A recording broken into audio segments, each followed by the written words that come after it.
So what's up? Kamusta? Ayos pa tayo dyan. So nandito tayo ngayon sa may Consuerte Motors, Angat Bulacan branch. Okay, para sa update natin ngayong 2026. Bagong taon, bagong e-bike. Itong nasa harap natin ngayon ay e-bike po ito na bago nilabas. Ito yung Euromotor Boss E. Okay, ito yung electric bike na pambato ngayon at sagot din ni Euromotor dahil sa nagtataas ang gasoline ngayon. Okay, so tara, ikutan natin to. Alamin natin yung presyo and specification kung sulit nga bang bilhin may 2026. Tara, samahan niyo ako. Ayos na ayos siya.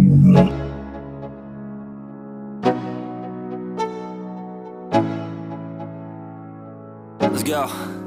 Yo, I'm like an addict, do I gotta have it. I ain't even playing, got a really bad habit. If it moves, gotta grab it, fuse like a magnet. Lose, won't have it till I'm doomed in a casket.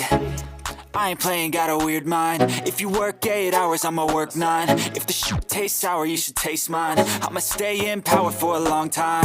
Get up, nah, I ain't a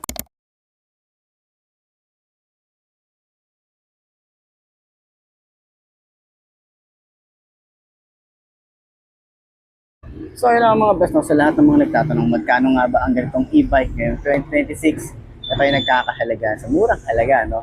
Ito ay nagkakahalaga ng 45,900 kapag kinuha nyo ng cash. At syempre available po sila sa installment. Ilalagay ko sa screen nyo para at least meron tayong reference kapag kumuha tayo ng hulugan. So sa tingin nyo, sulit nga ba ang presyo niya? In 2026, comment nyo naman yan. At para dun sa lahat ng mga nakagamit na ng ganitong e-bike, baka pwede nyo i-share dyan sa comment section. Ano nga ba yung mga naging experience nyo sa e-bike na to? Ayos na ayos yan.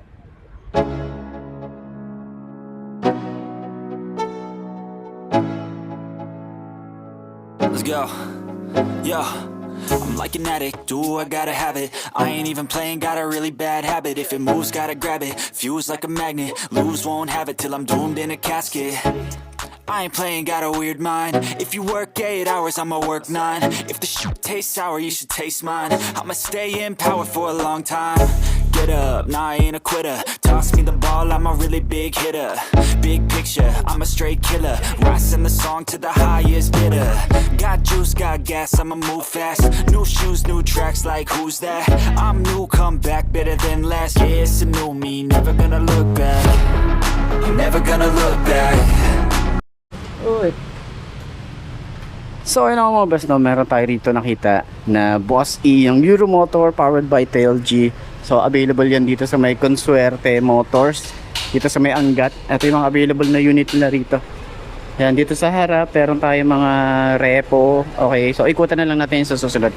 Pero yun nga, meron tayo ritong Boss E at dalawang unit yung available nila rito. Meron sila ditong kulay gray. Ayan, ito yung kulay gray. Kulay green yung nandito sa side. Kulay green din yung nandito sa side. Tapos, dito naman, kulay brown. Ayan, ito nagustuhan ko yung kulay nito. Kulay brown. Kita nyo naman, ang cute ng itsura. Okay, ikutan na nga natin. So, ayun ang mga best ko, nakita na rin natin itong Boss E ng Euromotor. Ito yung kauna-unahan nilang e-bike na nilabas or nilaunch. Pero powered by TLG ang isang tono. Kasi familiar ako dito sa patak nila. Meron silang logo ng TLG. Kaya ito parang nirebrand lang ni combination or parang merge lang ni TLG and Euromotor. So ayan, ito na yung nilabas nila. Okay, Boss E. So ayan, kagandahan dito na mga cute ang kanyang headlight. Okay, meron tayong maganda rin dito na handlebar. Naka-digital panel na rin tayo rito. Meron tayong USB charging port dito. Okay, and then meron din tayong keyless and emergency key. Sa unahan, meron tayo rito parang maliit na windshield. Kulay black and gray naman yan. Kita nyo ako, di ba? Nandito ako. Tapos meron tayo ritong logo ng TLG. May Boss E rito. And then meron din dito sa side, o yung kanyang headlight is naka-projected lamp. Kaya maliwanag din to sa gabi. And meron tayong kulay orange dito. Ayan. Ang cute ng datingan niya. Mukha siyang Wall-E. O yung alam niyo yung movie na Wall-E. Ayan, ganun yung na-imagine ko sa kanya. So meron tayo rito ang telescopic fork. Meron tayong rubber boots. May TLG rito. Ayan, makikita nyo naman kung sino talaga yung supplier nila, si TLG. And meron tayong disc brake. Naka single pot caliper. Ang size nito ay 3x10, naka tubeless na rin tayo rito. Ang laki ng disc brake nya. Sa side naman, ayan ang itsura natin. Ganda rin ng mugs nya. So buksan natin para at least makita nyo yung ating animation. Okay, na-open naman natin. Ayan, makita natin dito is meron tayo rito mode. Ayan, meron siya tatlong mode. Ayan, 1 to 3. So tumatakbo to ng hanggang 90 kilometers per hour. Okay, so ito yung battery level nya. Ito yung kilometers na tinakbo nya. Nakapark tayo rito. Tapos pag naka hazard switch, tumutunog siya. Okay, ganun yung itsura natin or ganun yung function nya. So yung ating signal light, ayan. Pag naka high beam, ay naka high beam, ay ito naka high beam to. Ayan, high beam natin. Ayan, may high beam. Tapos pag naka-on yung lights nya, ayan. So sa power nya, okay. Tapos ito yung pinaka-switches nya. Ito natin dito, may ARS. Hindi ako sure kung para saan yung ARS, pero parang may nagsasalita siya once na pinipindot ko siya. Tapos ito yung park light, headlight. Ito naman yung mode. Dito naman sa side, meron tayo ritong high and low. Ito yung hazard switch. Okay, may tunog siya, 'di ba? Ito naman signal light. And then ito yung ready, busina. Malakas din pala yung busina niya. Pip pip. Malakas din pala yung busina. Tapos ito na may ready. So pag pinindot natin yan, makikita natin yung ready. Tapos pag natin, ayan. Ito yan, 'di ba? Tumatakbo na siya. Sa gear, sa ano pa lang niya, sa mode lang niya, sa mode 1 hanggang 49 kilometers. O, 'di ba? Mode 1 pa lang 'yun. Okay. So, 'yun yung ano niya. Huwag natin masyadong patakbuhin. So, yan yung itsura. Okay, pindutin natin yung ready and mawawala. Okay, tingnan natin yung ilaw. Ito may ilaw dito sa side, may tail dyan na ilaw. Ito naman yung ating headlight. Tapos sa side, may ilaw din tayo rito. Ayan, sa kanyang tail light. Ito naman yung tail light nya. Ito yung signal light natin dito. Open natin yung signal light. Ayan yung signal light natin dito. Tapos ito yung daytime running light. And then pag prenes mo to, ito na yung pinaka tail light nya. Ayan. So, dito naman din sa side, meron din yan. Ito yung signal light nya. Patayin na natin. Meron tayong malawak na gulay board. And meron din tayo rito sa ilalim. Okay, nandito yung kanilang battery. Okay, tapos meron din kill switch dito sa loob. Ayan. So pwede rin tayong mag-angkas dito. Meron din sandalan dito. And then meron tayo rito ang grab bar. Napaka-sensitive niya pag hinawakan mo. Talaga nag-on siya. Diba? Ganun siya ka-sensitive yung e-bike na to. Pero ang napakakit niya. Ngayon ko lang din tingnan to. Okay. Ngayon ko lang na ano to. Talagang hinahanap ko siya sa may banda sa amin. Pero dito ko lang nakita to sa may Angat. Okay. Sa may Consuerte. Angat Bulacan. Yung branch nito. Okay. So, ayun. Puntahan nyo na lang dito. Bisitahin nyo to para at least makita nyo rin yung ibang unit nila nandito. Available. Okay. So, upuan natin. Upuan natin. Masyadong sensitive to, nag-ano siya. Talagang tumutunog siya, makikita niyo yung mga ilaw dito. Nag-activate. Ayan. So sobrang lambot. So nga pala, kagandahan dito, meron tumatakbo daw to ng 90 kilometers. So mas mabilis to. So ang pagkakaalam ko sa mga ganito is nire-register din siya sa LTO. Lalo kapag masyado ng mataas na 50 kilometers hanggang pataas, nire-register yan sa LTO. Pero alam ko, 3 years din yata yung kanilang registration. So ang ganda nung upuan natin dito. So hindi naman tayo lapat na lapat, pero dahil nga abot naman natin. Ayan. Tapos sobrang gaan. Magaan naman talaga siya. Sobrang lambot din yung ating upuan hanggang dito sa ating OBR. Ang ganda ng itsura, no? Ang ganda, ang lambot ng foam. So may gulay board din tayo rito, malapad din or malaki din yung gulay board niya. Tingin ko, nandito yung battery niya. Tapos may ilaw tayo rito sa side stand niya. Dito naman sa compartment or dito sa side pocket, meron tayong mga malalim din. Tapos meron din tayo rito yung mga susi natin. Ayan, ito yung kanyang remote, ayan. So mayroon din tayo rito yung USB charging port, meron tayong utility hook, and then ito yung ating ignition. Seat din dito rin lulubuksan, okay, ayan.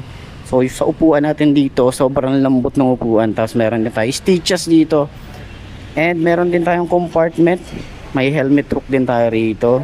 Ito ang laki nung kanyang compartment dito. So ayan, ganun siya ka-sensitive, oh. Diba? So nandito yung manual niya.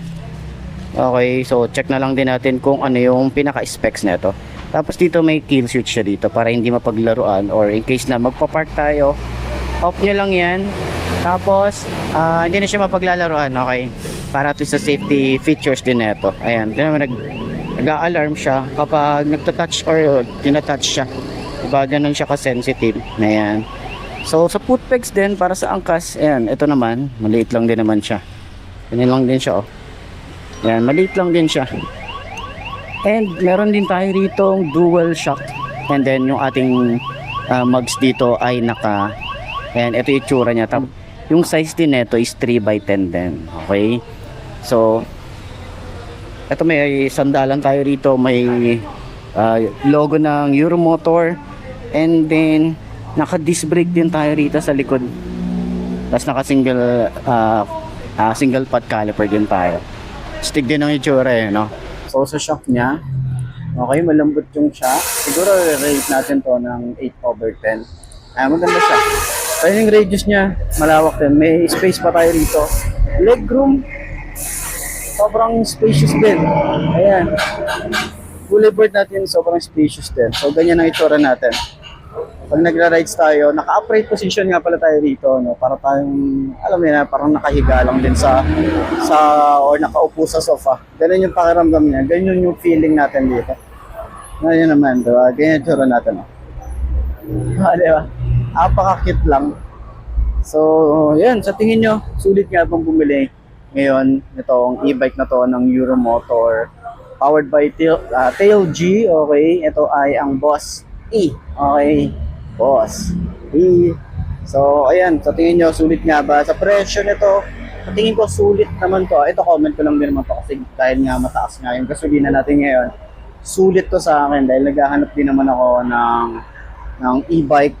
At ito nga, itong si Boss E, parang napupusuan natin siya. Kung tingnan natin, pag hindi pa masyadong okay yung gasoline, baka bumili na rin tayo ng ganito dahil nga kailangan natin to. Okay?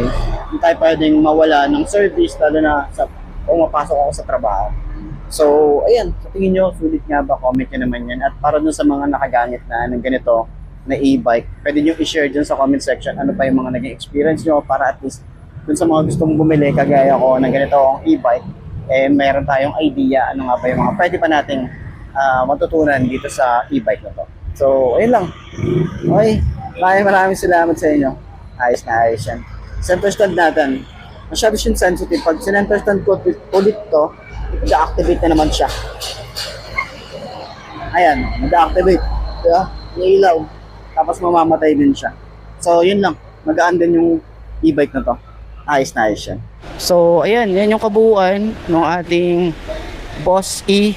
Okay, powered by Euromotor. So, puntahan nyo na lang dito. Meron silang 2 unit dito. Pwede nyo rin akong kontakan para at least ano ko kayo dito, ma-assist ko kayo rito. Okay, so sana nakatulong tong video na to sa lahat ng mga naghahanap ng ganitong e-bike. Ngayong medyo crisis tayo sa gasolina. So ayan, puntahan nyo na lang dito. Ayos na ayos yan. So ayun na mga best, no, ito na ba ang motor na babagi sa'yo? So ayun na mga best, no, ito na ba ang e-bike na babagi sa'yo? Kung ito na nga ay mark ka muna yan, subscribe ka na sa aking YouTube channel. I-click mo na rin yung notification bell para updated ka sa lahat ng videos na upload natin. Dito araw-araw sila yung tatandaan, wala sa e-bike ang itatagal yan. Kundi na sa pag-aalaga mo yan, tatagal yan, ayos na ayos siya. So kita ka na nung ulit tayo bukas. I'm Mark D. Ciao. Maraming salamat sa inyo. Babush.